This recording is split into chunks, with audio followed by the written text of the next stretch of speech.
Mga boss, another day, another digital, no? Meron tayong kinakanabitan dito, no? Mio Soul Eye, MSI, no? Yan, no?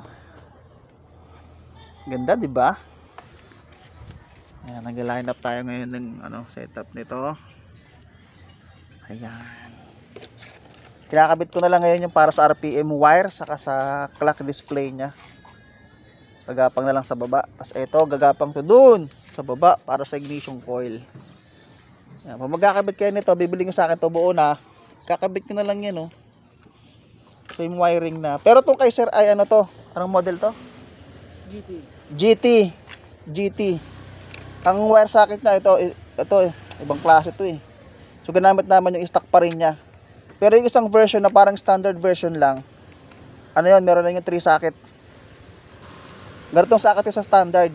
Pag binili nyo sa akin, ikakabit nyo na lang. Pero since GT, nag-convert pa kami, iba yung wiring eh. Kasi meron siyang idle stop dito.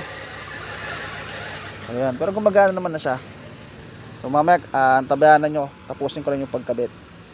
Ayan, nalatag ko na ibang wire. Bari yung red wire nito, tap nyo sa red wire ng battery. Tapos itong wire na blue na may white, gagapang nyo pababa. Ayan, buksan ko itong side na to. Pag nagapang nyo yung wire pababa doon, tusot nyo dito, para di kayo mahirapan palusot ng wire. Tapos buksan ko itong baba. Ayan. Nagdutong ako ng wire kasi maigsi yung blue nilagay ko eh. Ayan. Tapos dito nyo itap yung sa pulser nya. Sa part na yan. Ayan. Para gumana yung RPM display nya.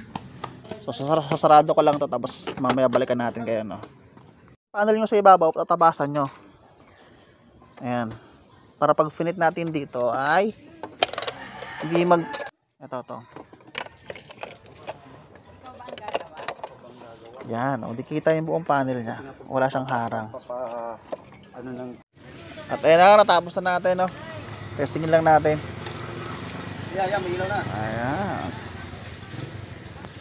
Turn signal. Ayan. Tapos hazard nya. Ayan, hazard. Ayan, okay na. Yung ano yan, yung